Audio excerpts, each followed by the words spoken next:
అల్లు అర్జున్ ను అరెస్టు చేయడం తప్పని సినీ నటుడు సుమన్ అన్నారు. విశాఖలో ఆయన మాట్లాడుతూ అల్లు అర్జున్ సినిమా థియేటర్ కి వెళ్లడంలో ఎటువంటి తప్పు లేదన్నారు. జరిగిన ఘటన హెచ్చరికగా తీసుకొని భవిష్యత్తులో ఇటువంటివి జరగకుండా చర్యలు తీసుకోవాలని అన్నారు. మంచి మిత్రుడు, మా నాన్నగారు కూడా చాలా మిత్రుడు నాకు. సో ఈరోజు ఇక్కడికి మెయిన్గా రావడానికి నేను చెప్పాడు ఈ కరాటే టోర్నమెంట్ గురించి. నాయుడు గారికి, క్రిస్టియన్ నాయుడు గారికి ధన్యవాదాలు చెప్పాలి, శ్రీరామ్ గారికి. అండ్ మెయిన్గా అండి, నేను సినిమా ఫీల్డ్కి వచ్చి 46 సంవత్సరాలు అయిపోయింది. రేపు 26 అంటే 47వ సంవత్సరానికి నేను ఎంటర్ అవుతున్నాను. సో మీ ఆశీర్వాదంతో ఏంటంటే నేను 800 పిక్చర్స్ 10 భాషల్లో టచ్ అవుతున్నాను. ఇప్పుడు మళ్ళీ 10 లాంగ్వేజెస్, ఇప్పుడు నెక్స్ట్ ఇంకొక లాంగ్వేజ్, తులు లాంగ్వేజ్లో మళ్ళీ స్టార్ట్ చేస్తున్నాను. మొన్ననే గుజరాత్లో ఒక హిందీ తెలుగు వర్షన్ కాంత అన్న సినిమా షూటింగ్ జరిగింది. అక్కడ గుజరాత్ ప్రొడ్యూసర్ ఉన్నారు. గుజరాత్లో మీరు యాక్ట్ చేస్తారంటే, భారతదేశంలో ఏదైనా నేను యాక్ట్ చేస్తారంటే చేయండి చెప్తే, మీరు చేయాలి సార్, గుజరాత్లో మంచి ఫ్యాన్స్ ఉన్నారు మీకు. అంటే నాకు Shivaji the boss, Gabbar is back లాంటి సినిమా రిలీజ్ అయిన తర్వాత ఒక ఇమేజ్ ఉంది, తప్పకుండా చేస్తానంట. సో ఇవన్నీ చెప్తారంటే అందరూ మీ అభిమానులు, పెద్దలందరూ ఆశీర్వాదంతో నేను సినిమా ఫీల్డ్లో ముందుకెళ్తున్నాను. నా అచీవ్మెంట్ అయిపోయింది. 100 సినిమాలు తెలుగులో హీరో అయిపోయింది, 50 సినిమాలు తమిళ హీరో అయిపోయింది, 25 ఫిలిమ్స్ కన్నడ అయిపోయింది. చాలా అనుకుంటాను, దేవుడు నాకు చాలా ఇచ్చాను. అయితే ఏం చేశాను, ఇది సినిమాలు అయిపోయింది, డబ్బులు సంపాదించడం, డబ్బులు పోగొట్టుకోవడం అందుకే విషయం. ఏం చేశాను, నాకంటే హెల్త్ చిన్నప్పటి నుంచి నాకు హెల్త్ చాలా ఇష్టం. ఎందుకంటే 11 ఇయర్స్లో మా అమ్మగారు 97లోనే ఒక కరాటే క్లాస్ ఉంటే పంపించారు, కరాటే నేర్చుకున్నారు. అప్పుడు నాకు తెలియదు. తర్వాత 5-6 సంవత్సరాల తర్వాత కొంచెం లెవెల్కి వచ్చిన తర్వాత దాని బెనిఫిట్స్ ఏంటి, దానికి హెల్ప్ లైఫ్కి ఎట్లా యూజ్ అయింది తర్వాత వచ్చింది. తర్వాత జీవితంలో కూడా మెంటల్ స్టెబిలిటీ, ఫిజికల్ స్టెబిలిటీ. ఎందుకు చెప్తానంటే ఈరోజు ఆరోగ్యం అనేది చాలా ముఖ్యం. చాలామంది ఇప్పుడు యూత్ చూస్తుంటే చిన్న వయసులోనే వాళ్ళకి డయాబెటీస్, బ్లడ్ ప్రెషర్ వచ్చేస్తుంది.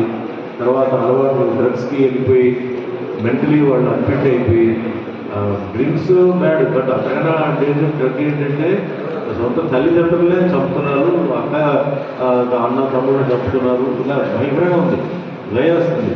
సో నేను ఒకటే ఇప్పుడు కాదు, నేను మార్షల్ ఆర్ట్ మాస్టర్ అయిన తర్వాత నేను మాస్టర్ అయ్యి మా ఇంటి దగ్గర వారానికి 3 క్లాసులు ఫ్రీగా డబ్బులు తీసుకోకుండా నేను క్లాసులు చేశాను. 3 రోజులు ఏమో నేర్చుకున్నాను. అట్లా నేను సినిమా ఫీల్డ్ కూడా కరాటే వల్లనే, నా యాక్టింగ్ ఏమి తెలియదు. కరాటే మాస్టర్గా నా డోజోలో డెమాన్స్ట్రేషన్లో చూసి ఒక ప్రొడ్యూసర్ నాకు ఆఫర్ ఇచ్చి అట్లా వచ్చాను. కరాటే మార్షల్ ఆర్ట్ నేను మైండ్లో పెట్టుకుని హెల్త్, మార్షల్ ఆర్ట్ కాదు హెల్త్ ఫస్ట్, హెల్త్ తర్వాత మార్షల్ ఆర్ట్, దాని తర్వాత కరాటే. ఇట్లా నేను అన్ని దాంట్లోనే ఎప్పుడు చూసినా ఈ మార్షల్ ఆర్ట్ ఫంక్షన్స్ అవేర్నెస్ దీని గురించి నేను ఎందుకు ఇవన్నీ చెప్తున్నా అంటే, ఇక్కడ ఒక హెల్త్ గురించి చెప్పేటప్పుడు బాబీ గారు ఉన్నారు. సో ఆయన బాడీ బిల్డింగ్లో ఆ లైన్ తీసుకొని బాడీ బిల్డింగ్లో ఆయన ఇంప్రూవ్మెంట్ చేసుకుని డెవలప్ చేసుకుని చేశారు. సో ఆయనకి అంటే బాడీ బిల్డింగ్ అంటే చాలా కష్టం, చాలా సాక్రిఫైస్ చేయాలి, చాలా ఫుడ్స్ కూడా ఏంటంటే కొన్ని చేయాలి, టైంకి వాటిని చేయాలి. సో ఇలా మాకు కలిసినప్పుడు నేను చాలా హ్యాపీ ఫీల్ అవుతాను. అంటే ఒక మనిషి తన జీవితంలో ఎన్నో ప్రాబ్లమ్స్ ఉంటుంది, ఏదో ఆప్షన్ ఉంటుంది, కానీ హెల్త్ని పాడు చేయకుండా హెల్త్ని ఎవరైతే కాపాడుతారో వాళ్ళంటే నాకు చాలా అభిమానం, చాలా గౌరవం. బాబీ గారు ఈ ఏరియాలో ఉంటుందంటే బాడీ బిల్డింగ్ స్టేట్ లెవెల్ కూడా ఆయన ఛాంపియన్షిప్ చేయడం, ఇన్స్పిరేషన్. హెల్త్ ఎలా ఉండాలి, ఏజ్తో సంబంధం లేకుండా ఎలా ఉండాలి అని ఆయన ఒక ఇన్స్పిరేషన్. నాకు ఇక్కడ వస్తే అది నాకు చాలా హ్యాపీ. అంటే మా కరాటే కాకుండా అవును వేరే ఉన్న నుంచి కూడా మనిషి మాకు ఉన్నారు, నా సబ్జెక్టు సంబంధించిన మనిషి కూడా ఉన్నారండి. సో అట్లా నాకు ఏంటంటే ఎక్కడికి వెళ్ళినా మార్షల్ అందరూ నా ఉంటాయండి. నేను ఈ జీవితంలో రేపు సంగతి ఏంటి చాలామంది చెప్పారు, నేను రేపు 10 నిమిషాల తర్వాత ఏం జరుగుతుందో ఎవరికి తెలియదు. ఉన్నంత వరకు మన తల్లిదండ్రులకి ఇబ్బంది పెట్టకుండా, తల్లిదండ్రుల గౌరవం, వాళ్ళు పాప కష్టపడి వాళ్ళని పెంచారు, వాళ్ళకి మంచి పేరు ఇస్తూ, అంటే ఆ రోజు ఇంట్లో ఫ్యామిలీ మంచి ఫ్యామిలీ, హెల్త్ బాగుంటుంది. ఎటు చెడు నేను ఒకటే రిక్వెస్ట్ చేస్తానండి, ఇప్పుడు డ్రగ్స్ తీసుకుంటున్నారు, మందుకు అలవాటు అవుతున్నారు, ఏం చేస్తారండి, మీ ఇంట్లో ఆడపిల్ల ఉందో లేదో చూసుకోండి. అంటే మీ అక్క కానీ చెల్లి కానీ ఆవిడకి పెళ్ళి అవ్వాలి, మీరు కనుక డ్రగ్స్లో కానీ డ్రింక్స్లో కానీ సెంటర్గా తీసుకుంటే ఆ అమ్మాయికి పాపం ఎవరండి సంబంధం ఇస్తారు, ఆ తాగిపోతే ఇంట్లో ఇలా అంటారు. ఇంత కష్టపడి పాపం తల్లిదండ్రులు చదివించి ఎన్ని పెంచితే మీరు. ఆదివారం శ్రీ వరలక్ష్మి నరసింహస్వామిని దేవాదాయ శాఖ మంత్రి ఆనం రామనారాయణ రెడ్డి దర్శించుకున్నారు. అనంతరం ఆయన మాట్లాడుతూ దేవాదాయ శాఖలో ఉన్న ఉద్యోగ ఖాళీలను ముఖ్యమంత్రితో మాట్లాడి భర్తీ చేస్తామని అన్నారు. వాళ్ళని రిక్రూట్మెంట్ కూడా ఇటీవలే మేము దేవాదాయ శాఖ నుంచి దాదాపు వైదిక వేద విద్యని అభ్యసించినటువంటి వాళ్ళతో ఈ యొక్క ఖాళీలని భర్తీ చేయడానికి దాదాపు 250 పైబడిన పోస్టుల్ని మేము భర్తీ చేయడానికి ఒక నిర్ణయం తీసుకున్నాం. అలాగే ఆలయాలకు సంబంధించినటువంటి అనేక పరిచారికలు కానీ ఉద్యోగస్తులు కానీ ఖాళీలు ఉన్నాయి, వాటిని కూడా మనం భర్తీ చేద్దామనేటువంటి ఆలోచన ఉంది. త్వరలోనే ముఖ్యమంత్రి గారి సమావేశంలో దీనికి ఒక నిర్ణయం తీసుకొని ప్రకటించడం కూడా. అలాగే ఎన్ఎంఆర్ కూడా మేము ఏం ఆలోచన చేశాం, ఏం మాట్లాడామనేటువంటి విషయాన్ని నేను ఇప్పుడు బహిర్గతంగా మీకు చెప్పలేకపోవడానికి కారణం కూడా ఉన్నటువంటి అన్ని విషయాలు ముఖ్యమంత్రి గారికి తెలియజేయడం నా బాధ్యత. అలాగే న్యాయస్థానాల ముందుకు తీసుకెళ్ళి మేము సరైన పద్ధతిలో ఆలయాల పరిరక్షణకి, ఆలయాల పాలకవర్గ పరిరక్షణకు, ఆగమ శాస్త్ర పరిరక్షణకి మేము కృషి చేస్తున్నామని న్యాయస్థానాలకు కూడా తెలియజేసి ఈ సమస్యని న్యాయస్థానాల నుంచి కూడా ఒక ఆమోదయోగ్యమైనటువంటి ఆదేశాలు పొందడానికి పూర్తి వివరాలు నేను మీకు ఇవ్వడం లేదు, కానీ అంతా సజావుగా ఉంది. దీన్ని ముఖ్యమంత్రి గారు గతంలో ఏ విధంగా అనుకున్నారో ఆ విధంగానే అందరం కలిసి పరిష్కరించడానికి ఒక ఆమోదయోగ్యమైనటువంటి పరిష్కారం కనుగొనడం జరిగింది. త్వరలోనే వెల్లడించడం కూడా జరుగుతుంది. మేము ఏం ఆలోచన చేశాం, ఏం మాట్లాడామనేటువంటి విషయాన్ని నేను ఇప్పుడు బహిర్గతంగా మీకు చెప్పలేకపోవడానికి కారణం కూడా ఉన్నటువంటి అన్ని విషయాలు ముఖ్యమంత్రి గారికి తెలియజేయడం నా బాధ్యత.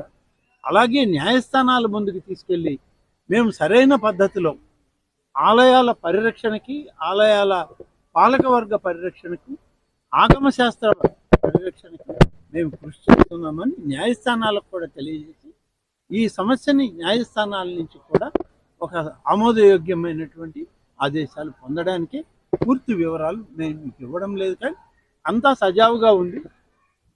దీన్ని ముఖ్యమంత్రి గారు గతంలో ఏ విధంగా అనుకున్నారో ఆ విధంగానే అందరం కలిసి పరిష్కరించడానికి ఒక ఆమోదయోగ్యమైనటువంటి పరిష్కారం కనుగొనడం జరిగింది. త్వరలోనే వెల్లడించడం కూడా జరుగుతుంది.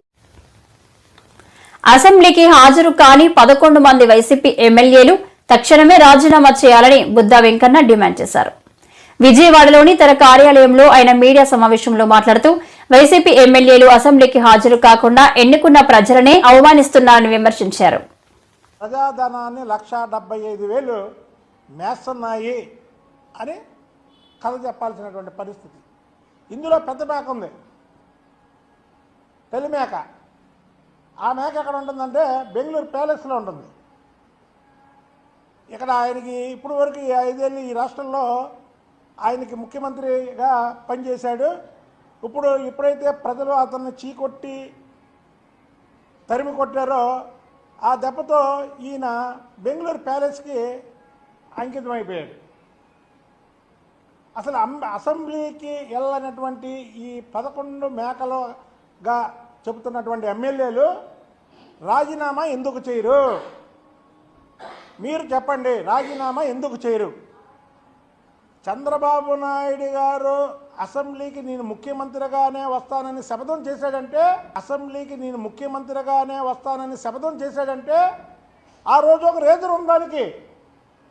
ఆ రోజు ఒక రీజన్ భువనేశ్వరి గారిని నానా మాటలు అనడమే కాకుండా అసెంబ్లీలో ఆయన్ని అవమానించి మాటలకి ఆయన తట్టుకోలేక ఆయన చెప్పినటువంటి విధానం, నేను ముఖ్యమంత్రిగానే మళ్ళీ ప్రజలు నన్ను ఆశీర్వదించి మీరు చేసింది తప్పు, నాది కరెక్ట్ అయితే ప్రజలు నన్ను ముఖ్యమంత్రిగా ఎన్నుకుంటారు, ముఖ్యమంత్రిగా నేను వస్తానని చెప్పాడు ఆయన బాయ్కాట్ చేశాడు. కానీ మిగతా తెలుగుదేశం పార్టీ ఎమ్మెల్యేలు ఎవరు బాయ్కాట్ చేయరా? ఆ రోజు మిగతా ఎమ్మెల్యేలు కూడా చంద్రబాబు నాయుడు గారితో మేము కూడా బాయ్కాట్ చేస్తామండి, మిమ్మల్ని అవమానపరిచారు కాబట్టి అంటే చంద్రబాబు నాయుడు గారు ఎమ్మెల్యేలకి మీటింగ్లో కానీ ఒకటే మాట చెప్పాడు, ఏమనంటే వాళ్ళు నన్ను అవమానపరిచింది కాబట్టి నేను రాను, కానీ మిమ్మల్ని ప్రజలు ఎన్నుకున్నారు, నన్ను ఎన్నుకున్నారు, నన్ను అవమానపరిచారు కాబట్టి నేను రాను ఆ సభకి, మీరు వెళ్ళండి అని చంద్రబాబు నాయుడు గారు అసెంబ్లీ జరిగిన రోజులు కూడా వాళ్ళని ప్రజా సమస్యల మీద ఎలా కలమెత్తాలి, ఏ సమస్య మీద పోరాడాలి, ఏ సమస్య మీద మాట్లాడాలి అని చెప్పి ఆయన ప్రతి ఒక్కరిని అసెంబ్లీకి హాజరయ్యేలా పంపించేవాళ్ళు. ఇవాళ జగన్మోహన్ రెడ్డి సాకేంటి? జగన్మోహన్ రెడ్డిని ఏమైనా అన్నారా? జగన్మోహన్ రెడ్డి తల్లి గారిని ఏమైనా అన్నారా? జగన్మోహన్ రెడ్డి భార్య గారిని ఏమైనా అన్నారా? ఎవరిని ఏమి అనలా. ఏమన్నారు? ప్రజలు నీకు ప్రతిపక్ష హోదా ఇవ్వలా. అరే ప్రజలు నాకు ప్రతిపక్ష హోదా ఇవ్వలేదని ఏదో చెరువు మీద అలిగినట్టు ఉంది. ఇప్పుడు చెరువు మీద అలిగితే ఏమైతే అలాగే ఇవాళ జగన్మోహన్ రెడ్డిది ఎలాగుందంటే, నువ్వు చేసే పని, నిన్ను పులివెందల ప్రజలు నిన్ను ఎన్నుకుంటే నువ్వు నాకు ప్రతిపక్ష హోదా ఇవ్వలేదని ఎవరిని అడుగుతావు? 175 సీట్లు ఉన్నాయి, 18 సీట్లు నీకు ప్రజలు ఇస్తే నీకు ప్రతిపక్ష హోదా వచ్చేది. దాని మీద కూటమి ప్రభుత్వం మీద అలిగి ఆఖరికి మీ 11 మందిని గెలిపించినటువంటి ఆ నియోజకవర్గ సమస్యలైనా సరే మీరు అసెంబ్లీలో లేవనెత్తినప్పుడు మీకెందుకు ఆ పదవులు? ఆ పదవులకి వెంటనే రాజీనామా చేయాలి. లేని పక్షంలో నేను చెప్పినట్టు మీరు 1,75,000 ప్రజాధనాన్ని మీరు తీసుకోకూడదు. చెప్పండి. కూటమి ప్రభుత్వం వచ్చిన తర్వాత జగన్మోహన్ రెడ్డి గారికి అసెంబ్లీలో అవమానపరిచారు, వాళ్ళ కుటుంబ సభ్యుల్ని కించపరిచారు, లేదా ఆయన్ని వ్యక్తిగతంగా దోషణలు ఆడారు. కాబట్టి మీరు అసెంబ్లీకే రాలేదే. అసెంబ్లీకే రాకుండా మీరు ఎమ్మెల్యేలు అంటే ఎలాగా? కాబట్టి మీరు ఎమ్మెల్యేలుగా ఉండే అర్హత లేదు. క్రీస్తు ఒకప్పుడు చాణక్య నీతి అంటారు, చాణక్య శబ్దం చేశాడు. ఆ శబ్దం వన్ నేషన్ వన్ ఎలక్షన్ జరుగుతుంది. 2027లోనే జమిలి ఎన్నికలు వస్తాయని, ఈ ఎన్నికలకు అందరం సిద్ధంగా ఉండాలని ఎంపీ విజయసాయిరెడ్డి పిలుపునిచ్చారు. మహిళలకు 33% రిజర్వేషన్లు వస్తాయి. అసెంబ్లీ ఎంపీ స్థానాలు పెరుగుతాయి. ఈరోజు విమర్శిస్తా ఉన్నారు. కొత్త ప్రభుత్వం అధికారంలోకి వచ్చి ఇంకా 6 నెలలు కూడా కాలేదు, ఇప్పుడే కార్యక్రమాలు చేపడుతున్నారా? ఆల్రెడీ ఎవరైతే కార్యకర్తలు ఆర్థిక భారంతో చితికిపోయి ఈరోజు లేవలేని పరిస్థితులు ఉన్నారో వాళ్ళ మీద ఫర్దర్ గా మీరు మోపడం ఎంతవరకు సమంజసం అన్నటువంటి విషయాన్ని ప్రశ్నిస్తా ఉన్నారు. నేను ఒకటే చెప్తా ఉన్నారు, రీసెంట్ గా చాలా విజయవంతంగా రైతులకు సంబంధించినటువంటి కార్యక్రమం చేశాం. అన్నగారు చెప్పినట్టుగా, బొత్సన్న గారు చెప్పినట్టుగా రేపు 27వ తారీఖు విద్యుత్. ఈ యొక్క సమస్యలన్నీ కూడా మన కోసం వెయిట్ చేయి. ఆ సమస్య వచ్చినప్పుడు ప్రభుత్వం తీసుకుంటున్నటువంటి నిర్ణయాలు ఏదైతే ఉన్నాయో అవి ప్రజా వ్యతిరేకము అన్నటువంటిది మనం ప్రజలకు తెలియజెప్పాల్సిన బాధ్యత ఒక ప్రతిపక్షంగా మన మీద ఉంటుంది. అందుకే ఈరోజు కార్యకర్తల మీద భారం మోపడం అన్నటువంటిది ఇష్టం లేకపోయినప్పటికీ కూడా ప్రజా సమస్యల్ని మనం ముందుకు తీసుకెళ్లాలి. ఎప్పుడైతే అది ప్రజా సమస్య ఉత్పన్నమవుతుందో ఆ ఉత్పన్నమైనప్పుడే మనం ఉద్యమించాలి అన్నటువంటి విషయాన్ని దృష్టిలో పెట్టుకుని అధ్యక్షుల వారు ఈ రకమైనటువంటి నిర్ణయాలు తీసుకోవడం జరుగుతూ ఉంది. మనం గతంలో చూసాం, నేను ఇప్పుడే చెప్పాను, మనకు ప్రతి ఒక్కరూ కావాలి. మనకు అగ్రవర్ణాలు కాదు, బీసీలు కాదు, ఎస్సీలు కాదు, ఎస్టీలు కాదు, ప్రతి ఒక్కరూ కూడా ఎవరిని కూడా ఇగ్నోర్ చేయాల్సినటువంటి అవసరం లేదు, చేయకూడదు కూడా.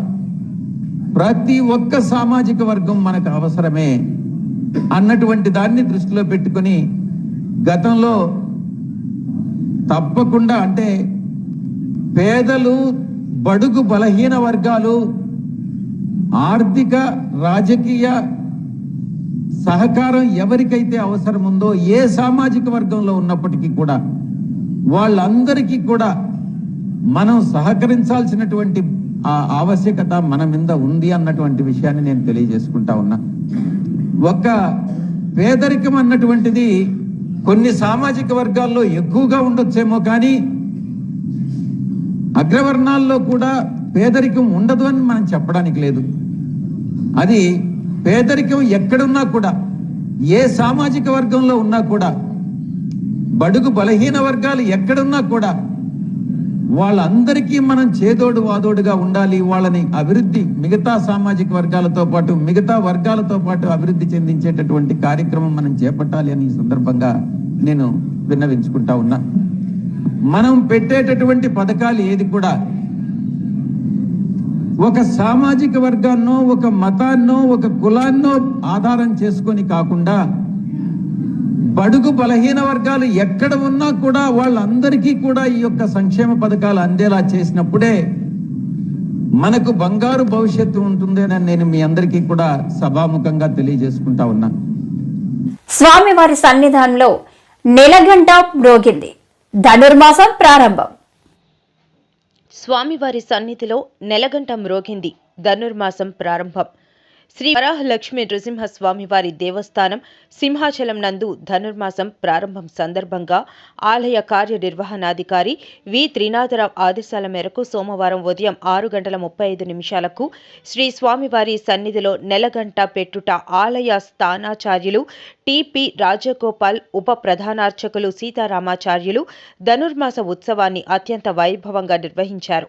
స్వామివారి సన్నిధిలో 31/12/2024 తేదీ నుండి 17/1/2025 తేదీ వరకు పగల్ పత్తు ఉత్సవములు, ముక్కోటి ఏకాదశి, దారోత్సవములు, కనుమ పండుగ సందర్భంగా ప్రతిరోజు ఉదయం దేవాలయంలో శ్రీ స్వామివారి తిరువీధి విశేష ఉత్సవములు నిర్వహించబడునని ఆలయ కార్యనిర్వహణాధికారి వి త్రినాథరావు తెలిపారు.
రాష్ట్రంలో కూటమి ప్రభుత్వం యథేచ్ఛగా కక్ష సాధింపు చర్యలకు పాల్పడుతుందని, వైఎస్ఆర్సీపీ నాయకులు కార్యకర్తలను వేధిస్తుందని భూమన కరుణాకర్ రెడ్డి ఆగ్రహం వ్యక్తం చేశారు. తిరుపతిలో మీడియా ప్రశ్నలకు బదులిచ్చిన ఆయన ఆ దిశలోనే తమ పార్టీ నేత శ్రీకాళహస్తి మాజీ ఎమ్మెల్యే బియ్యపు మధుసూదన్ రెడ్డిపై అక్రమంగా కేసు నమోదు చేశారని ఆక్షేపించారు. అన్నటువంటి రెస్టారెంట్ అతిక్రమణలు చేసింది, చట్టవిరుద్ధంగా ఉంది అన్న పేరుతో ఆ రివర్ వ్యూ రెస్టారెంట్ను కూలగొట్టడానికి అధికారులు వచ్చినప్పుడు అన్నీ చట్టబద్ధంగానే ఉన్నాయి, ఏ తప్పు లేదు, పనిగట్టుకొని కక్ష సాధింపుతో దీన్ని కోల్చటానికి వస్తున్నారోనని మాజీ శాసనసభ్యుడైనటువంటి బిఎం మధుసూదన్ రెడ్డి గారు అక్కడ బైఠాయిస్తే ఆయన అధికారులను తీవ్రంగా దుర్భాషలాడినట్టుగా కేసు మోపి ఈ రోజున ఆయన్ని అరెస్ట్ చేయడానికి ప్రయత్నాలు చేయటం అన్నది చాలా అభ్యంతరకరమైనటువంటి విషయం. ఇలా చట్ట వ్యతిరేకంగా ఉన్నటువంటి కట్టడాలను కూల్చాలా అనుకుంటే సగం కట్టడాలని కూల్చాల్సినటువంటి అవసరం ఉన్నది. పని కట్టుకొని మనకు వ్యతిరేకంగా ఓటు వేశారు, మనకు వ్యతిరేకంగా ఓటు వేసినటువంటి వాళ్లకు ఆశ్రయం ఇస్తున్నారు అని తమకు అనుకూలంగా లేనటువంటి వ్యక్తుల మీద, సంస్థల మీద ఈ రకంగా కక్ష సాధింపు చర్యలకు దిగేటువంటి ప్రయత్నం చాలా తప్పిదం. మధుసూదన్ రెడ్డి గారు అక్కడ చాలా యాక్టివ్గా ఉన్నారు కాబట్టి ప్రస్తుత ప్రభుత్వానికి వ్యతిరేకంగా గట్టిగా పోరాటం చేయాలా అని నిశ్చయించుకున్నాడు కాబట్టి ఆయన మీద ఉద్దేశపూర్వకంగా అధికారులను దుర్భాషలాడినారు అనేటువంటి నెపం మోపి ఆయన మీద తప్పుడు కేసు బనాయించటాన్ని వైఎస్ఆర్ కాంగ్రెస్ పార్టీ తీవ్రంగా వ్యతిరేకిస్తున్నది.